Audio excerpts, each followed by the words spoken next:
Hello all.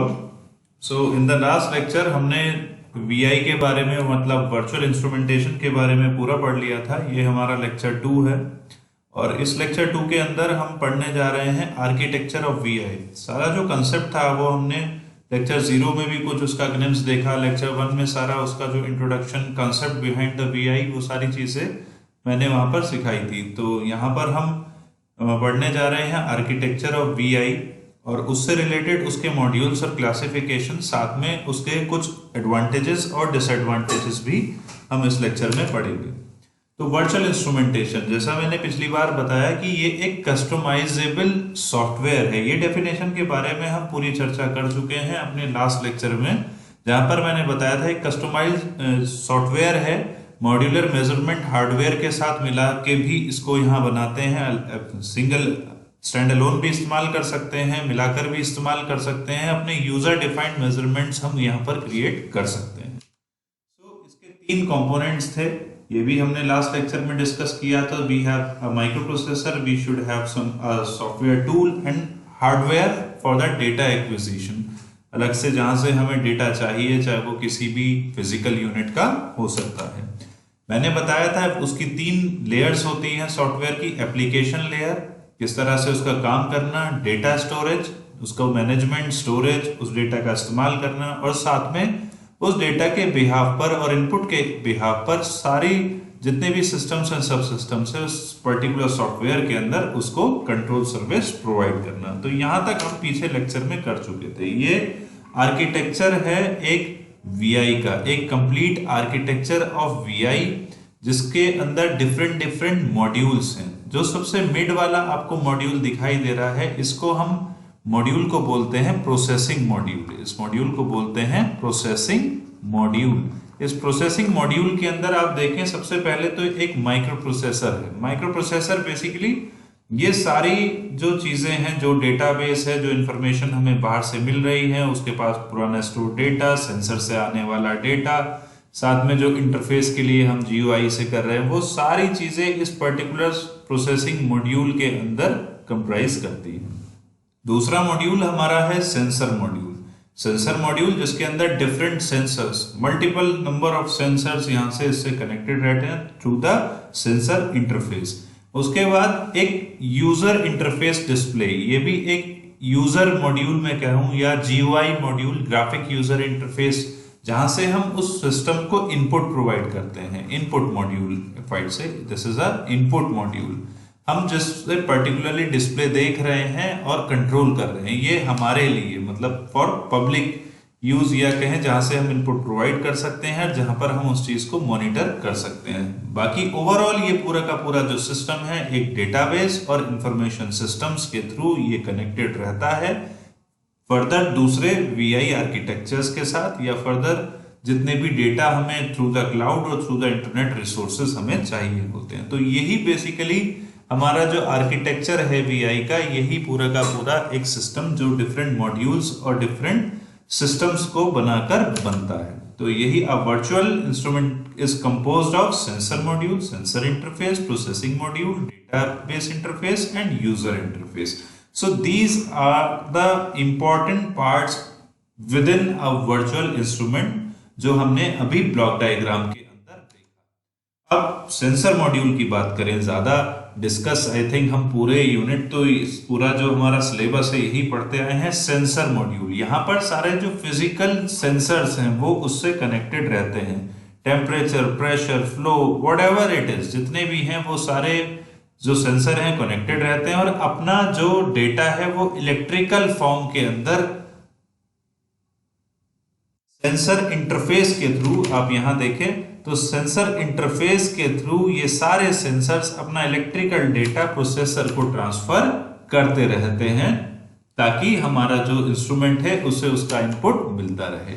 दूसरा sensor interface, sensor interface जिसके through हमारा सेंसर मॉड्यूल का डेटा प्रोसेसर तक पहुंचता है, चाहे वो जीपीआईबी बसेस हो सकती हैं या small computer system interface systems हो सकते हैं। There should be RS-232 cables, there should be extension, PXI, VME, there are lot of interfacing device by which we can connect a processor to a sensor part, मतलब जो बाहर physical world को जब भी हमें कंप्यूटर के साथ connect करना होता है, there should be some interface. The basic interface devices as you all know RS-232, ये हमारा बहुत पुराना इंटरफेस डिवाइसेस है। जैसे आज के समय पे हम कहें USB, या USB के साथ साथ HDMI, या किसी नेट के थ्रू कनेक्ट हो रहा है तो जनरल पर्पस इंटरफेस बस, या हमारा स्मॉल कंप्यूटर सिस्टम। तो डिफरेंट काइंड ऑफ ये हमारे पार्ट्स हो सकते हैं। उसके बाद processing module. Obviously processing module the important part, the heart of this particular VI, which comprise of a microprocessors and microcontrollers for general purpose use of the flexible instrumentation system। सारे modules को connect करना, data से कहाँ से input लेना, कहाँ input को देना, सारा काम ये प्रोसेसिंग, सारे कैलकुलेशंस इसी के अंदर। जो हमारी एल्गोरिदम्स हैं, जितनी भी एल्गोरिदम्स हैं, जो भी हमारे प्रोग्राम्स हैं, वो यहीं पर ही जाकर स्टोर होते हैं। एंड यहाँ पर एक वर्ड भी दिखाई दे रहा है, वो है artificial intelligence techniques. That means what algos you are using for that thing, जो हमें एक X यूनिट को दूसरी Y यूनिट में कैलिब्रेट करती है, या क्या उस समय पर डिसीजन उसको लेना चाहिए, सेंसर को कंट्रोल करना है, नहीं करना है, आप कैलिब्रेट करना है, टेस्ट करना है। All the things is comprised in a processing module. After that there will be a presentation and control. किस तरीके से वो दिखाई देता है, कैसे हम उसको कंट्रोल करते हैं, तो ये एक मॉड्यूल उसके अंदर होता है।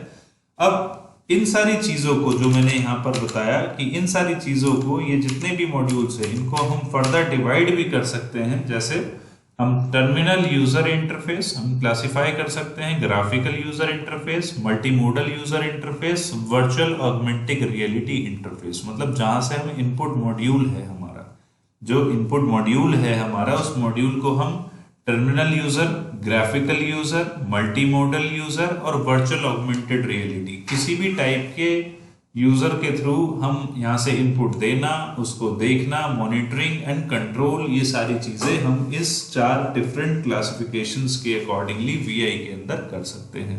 और सबसे इंपॉर्टेंट मैं यहाँ पर हाईलाइट करना चाहूंगा ग्राफिकल यूजर इंटरफेस, क्योंकि यही चीज हम अब आगे पढ़ने वाले हैं। इसके नेक्स्ट लेक्चर में हम जो स्टार्ट करेंगे वो इसी से ही रिलेटेड है, दैट इज ग्राफिकल टेक्निक्स या ग्राफिकल प्रोग्रामिंग टेक्निक्स के बारे में हम इंट्रोडक्शन पढ़ने जा रहे हैं, उसकी लेयर्स, उसके बारे में किस तरह से वो काम करता है। तो ये उस यूजर इंटरफेस के बारे में हम नेक्स्ट लेक्चर में पढ़ेंगे भी। तो मैं अब अपनी हैंडराइटिंग में कहूँ तो sensor module, electrical non electrical quantities को यहाँ इनपुट कराने के लिए किसके थ्रू, सेंसर इंटरफेस के थ्रू। प्रोसेसिंग मॉड्यूल के अंदर एनालिटिक्स, आर्टिफिशियल इंटेलिजेंस इनबिल्ट होती है। उसके बाद एक डेटाबेस इंटरफेस जिसके अंदर पुराना डेटा हमारा स्टोर रहता है, इंफॉर्मेशन सिस्टम को एक्सटर्नल इंफॉर्मेशन हमें प्रोवाइड करनी है, और लास्ट प्रेजेंटेशन एंड कंट्रोल, जिसकी 4 मैंने आपको पार्ट बताया, terminal user, GUI, multimodal and virtual augmented reality के थ्रू हम प्रेजेंटेशन एंड कंट्रोल करते हैं। और साथ में एक पार्ट जो फंक्शनल इंटीग्रेशन, मतलब इन सबको आपस में कनेक्ट करने वाला भी एक मॉड्यूल होता है, क्योंकि कब A काम करना है और कब B, ये तो कोई बाहर से X ही डिसाइड करेगा। तो that is called the functional integration. तो ये वाली सारी चीजें एक आर्किटेक्चर में रहते हैं VI के। नाउ द एडवांटेजेस, सबसे बड़ा एडवांटेजेस मैं पहले लेक्चर से इसके बताता आया हूं, इंजीनियर्स एंड साइंटिस्ट के लिए, रिसर्च के लिए, क्विकली वो चेंज कर सकें, फ्लेक्सिबिलिटी बहुत जबरदस्त। तो VI में हम बार बार उसको चेंज कर सकते हैं और अपने जो रिसर्च पार्ट या डिजाइन पार्ट के लिए काफी चीजों को सॉल्व कर सकते हैं, इजी बना सकते हैं। तो कुछ अगर रिटन में बहुत सारी एडवांटेज, लो कॉस्ट, पोर्टेबिलिटी, कहीं से इधर से उधर भी कभी भी ले जाओ, कोई जरूरी नहीं है बहुत भारी इंस्ट्रूमेंट है, हमें कैसे ले जाएंगे, तो इट्स ओनली अ सॉफ्टवेयर। और आज के समय में तो ड्राइव के थ्रू हम इसको कहीं से भी एक्सेस कर सकते हैं। Easy to use, flexibility, plug in, आराम से किसी भी टूल को इसमें लगाइए, प्लग इन करिए थ्रू USB और एनी अदर इंटरफेसिंग डिवाइस, अपना काम करिए। Lowering the cost, minimising setup and configuration time cost, decreasing applications, graphical representation अच्छे होते हैं, कोड इंप्लीमेंट किए जाते हैं, .exe और DLL फाइल्स यहाँ पर जो अलग से काम भी करती हैं, जिनको हम चेंज करके अपने सिस्टम को अपडेट कर सकते हैं। मैं अपनी राइटिंग में बोलूँ तो परफॉर्मेंस बेहतर हो जाती है। आप कोई भी लिख सकते हैं जो आपको याद रहे या जो आपको बेटर लगे। प्लेटफॉर्म इंडिपेंडेंट, ओके, मतलब कोई जरूरी नहीं है कि ये काम हमें यहीं करना है। फ्लेक्सिबिलिटी, लोअर क्लॉज, आराम से plug in, cost application, reading system specification time. ठीक, मतलब जो हमारा टाइम है वो भी इसमें कम लगता है, उस टाइम को आराम से हम जो है कैलकुलेट कर सकते हैं कि यहाँ पर जो रीडिंग वाला फैक्टर है कि हम कितनी देर में ये मेरा प्रोसेस हो रहा है वो भी मैं इससे बता सकता हूँ। हार्डवेयर बहुत कम इस्तेमाल होता है, सेटअप हम इजिली इसको कम समय के अंदर कर सकते हैं। एप्लीकेशन सॉफ्टवेयर डेवलपमेंट करने के बाद हम अपडेट कर सकते हैं बहुत ही कम टाइम में। और यहाँ पर एक पार्ट डेटा सिक्योरिटी, इस सेंस में कि डेटा हमारा मल्टीपल वैल्यूज स्टोर रहती हैं, मगर साथ ही ये एक डिसएडवांटेज भी बन जाता है क्योंकि डेटा आपका आ गया इन द क्लाउड, और जब क्लाउड पे कोई चीज आ गई तो वो हमारी इनसिक्योर हो गई, तो पब्लिक यूजर वहां पर जो थेफ्ट है हो सकते हैं। तो ये उसका सिक्योरिटी, उस सेंस में सिक्योरिटी डेटा की स्टोर कर पाएंगे, और वही स्टोरेज हमारे लिए खतरा भी बन सकता है। पावर कंजम्पशन, एक पर्टिकुलर लेवल पे, वहां जहां पर हमें बहुत सारी चीजें करनी है, अब हम एक प्रोसेसिंग के टर्म्स में पावर को बोल रहे हैं, कंप्यूटर के टर्म्स में, ना कि हम इंस्ट्रूमेंट जहां पर बहुत सारे इंस्ट्रूमेंट करने, तो ऑब्वियसली वहां तो लगेगी, मगर प्रोसेसिंग पॉइंट ऑफ व्यू से भी हमारे पावर कंजम्पशन बढ़ जाएगा। Finally, if I conclude the remarks, it help to test and design in VI. The program आराम से कस्टमाइज किए जा सकते हैं, साथ ही साथ मॉड्यूलर डिजाइन के साथ हम इजिली इसके साथ कंपेटिबिलिटी बना सकते हैं। Finally, this is all about this VI का architecture, उसके advantages, disadvantages, and I have also concluded in the last slide. So in the next lecture we will start learning about graphical programming techniques, जैसे मैंने बताया था GUI किस तरीके से यहाँ बनाई जाती हैं, कैसे वो टेक्निक्स होती हैं, वो हम नेक्स्ट लेक्चर से स्टार्ट करेंगे।